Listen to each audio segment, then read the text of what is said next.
Hello, and thank you for attending Unearth's Coffee Chat with Melanie Spring and Brett Simon today. We're going to be talking about weathering extreme storms and really navigating the complex logistical realities of utility storm response. Today, we have Melanie Spring with Melanie Spring Consulting and myself, Brett Simon, the Director of Utility Solutions at Unearth. Melanie, do you want to give a quick introduction? Sure. As Brett said, I'm Melanie Spring. I'm an electrical engineer by degree, and I started in the power and utilities space in engineering, both electrical transmission and distribution. Did that for a number of years, and I always really liked the field side of the work, and so I eventually moved into operations in the distribution side of our business. And operations is really where I learned about restoration, storm response, crew management, et cetera. After my time in operations, I joined a big suite of technology investments, particularly in the enterprise asset management and work management space. And then simultaneously held a storm role as the logistics chief for the Louisiana Incident Command, which I served in during the very active 2020 Atlantic hurricane season last year. And since earlier in the year, I've left the utility and am now consulting independently for other utilities on their own modernization journeys. Awesome. Well, thanks for taking the time, Melanie, and I'm really excited to chat with you. And so I know that emerging technologies like ADMS that really deal with data and giving you the analytics to be able to identify outages, fuse locations, where the incident is occurred or likely occurred.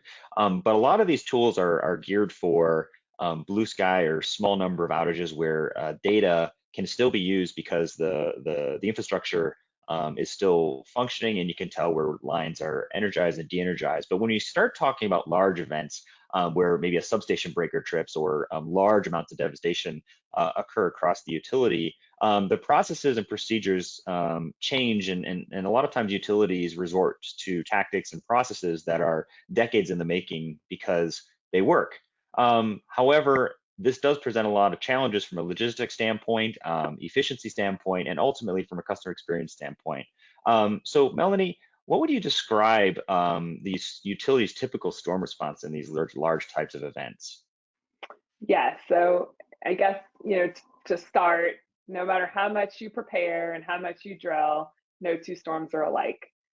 So each one will present unexpected challenges, just things that you hadn't thought of or prepared for. There is a lot of pressure to stage resources, so to bring them in advance of the major event. So you have to figure out where do you put them. You don't want them in harm's way, but you want them close. You don't want their equipment getting damaged, et cetera. So even before the event starts, logistics is busy trying to make all of those accommodations. It can feel very chaotic at the beginning, especially. There's an influx of resources because you have staged them close by. You've got, you're in logistics, you're trying to set up your staging sites, and if you need lodging, you're trying to assess what's happened to the area that you're responding to, during the event. And you've got employees who've had personal impacts, or maybe they left town and they're having trouble getting back, et cetera. So, it can feel, even though you're armed with all this technology, it can feel very, very chaotic and manual at the very beginning. And honestly, despite all the technology, in order to really understand the damage that you have on your system, you still have to put eyes on it. You still need that good damage assessment. And at this point, that takes a human to put some eyes on it and quantify how much and where, so that you can best prioritize where you're going to put those resources and the material, et cetera. Yeah, I mean, that does sound like a lot of effort to just manage the, like you said, the influx of people who are responding, as well as, I mean, be compassionate with the people who are also working for the utility, have homes and families and other lives that they're worried about and need to take care of as well. So, I mean, if you could kind of Right. summarize, what would you see are the largest challenges that face the utility in these types of events? Yeah, I'll say what we've seen the last couple of years, communications is a huge one. So, when you lose that cell infrastructure, you can't use your systems the way that, you typically do. You can't communicate. Sometimes you can't even get information into and out of that really impacted area. Like I mentioned, you're trying to swarm resources by the thousands into an area that's just experienced a major disaster. So the infrastructure in the area might not be ready for you. There might be damage to the water system that prevents you even from using a hotel. Say that you think maybe I could just put a generator on it and lodge people there. I mean, if the water system can't handle the people, then that adds a whole other layer of complexity. And then I think there's just the whole logistics process. So if you can't count on the hotels that you booked ahead of the storm, and you can't count on the caterers that you engage to be ready, now you have to bring all of that in. And the last two storm seasons, we've seen, basically the need to be completely independent without really counting on anything locally. And to set up a staging site and a man camp and get tents and catering, that takes a day or two. But you've got those resources that you brought in and stage, and they're ready to start working, and the customers are ready for you to start working and starting to get some lights on where you can. So, it is truly a logistical challenge, and, just a struggle to really, to kind of prepare for it and have the right plans in place, given just the uncertain nature of where the storm is actually going to hit and where it's going to do the most damage. I mean, yeah, that's great. I've had 12 years of experience in the utility industry, and it's easy to overlook the what I would call the simple things like hotels, lodging, meals, and just from what you explained, like that can make or break a successful storm response. So yeah, And, definitely, and I and appreciate the you sharing that workers, insight. the restoration workers, they can't do their jobs if they're not given a good bed to sleep in, and and a meal. So it's really a critical piece of the chain. And we didn't even talk about material. You also have to get all the material in place, that they need to be able to start their work as well. No, thank you. Thank you for that insight. So, I mean, kind of as we talked about the challenges, as utilities look to the future, what is kind of that ideal reality for storm response logistics in particular? Yeah, I described sort of this tug, operations wants the resources in place, and logistics is saying, if you could just give me a day or two, I could really get things settled for them, and that's just not, the reality. So, the resources will come, they will get there before you're ready.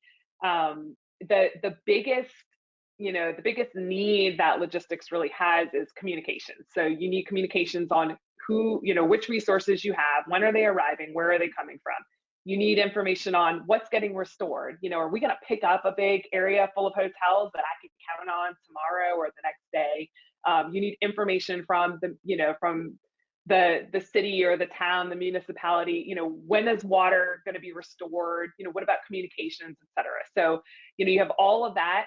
Plus, you've got a list of accommodations, and you've got a list of places where you can feed people, and you've got to match all of that. And that process today is very manual. It consists of people literally sitting in a room and saying, I've got a crew of 50, I've got 50 rooms here, and they're trying to keep them close to their work site. That's not always possible. You hear these horror stories of crews having to commute 2 and 3 hours to work. Well, that's lost productivity. It's a drain on the resources themselves. So, to me, ideally, you have some kind of a system that is pulling all of this information together and optimizing it, saying like, look, here you go. This is a perfect match. This crew has the skill, the size, the equipment that you need for this particular area that's got this type of damage, et cetera. And it starts to advise you on where to move people, and how best to maximize, so rooms don't go unused, and restoration's not delayed while you're kind of trying to sort all of this out. No, that makes sense. I mean, kind of that all-in-one package for the field user to be able to figure out what they need to do, where they need to go, and when they need to do it. So it's just Yeah, and easier the better.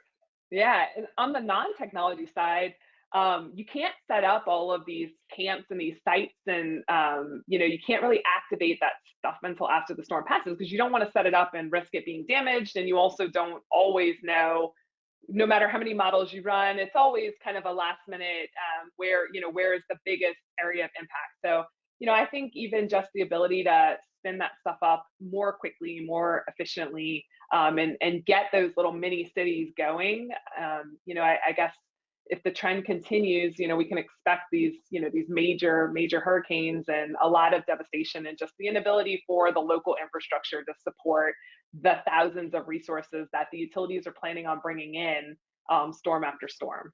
No, that's great. Thank you. Thank you very much. So I guess kind of in closing, if there was one thing that utilities could do, I mean, I know they have these emergency preparedness plans and each utility has their way of dealing with a major event. Like, what's one thing that you recommend the utility try to change today, as they start looking towards the future? I do think it's around the tools.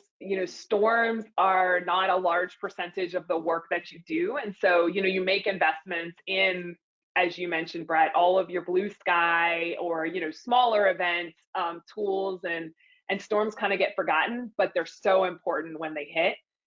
So, I believe there's solutions that are waiting to be developed, and, the industry really could commit to tackling this issue, and it just keeps recurring, and I think could just be so useful. So just better tools to manage storms, manage resources. On the resource side, they feel it. They feel the confusion. They feel the waiting around, or the not sure where I'm going to sleep, or the long drives. And I just think for what the customers are expecting, which is a speedy recovery, I think this is where it's at. This is what the utilities need to invest in going forward. No, that's great, and thank you so much for your time today, and everyone, stay tuned for part two, where I talk with Melanie about the other part of this equation, the customer experience of how customers' expectations have changed over the year, and with the advent of a lot of social media platforms, their expectations and communication with neighbors and others can drastically affect their perception of the utility's performance. So I'm looking forward to that discussion, and stay tuned. Thank you, everyone, and I hope you have a great rest of your day.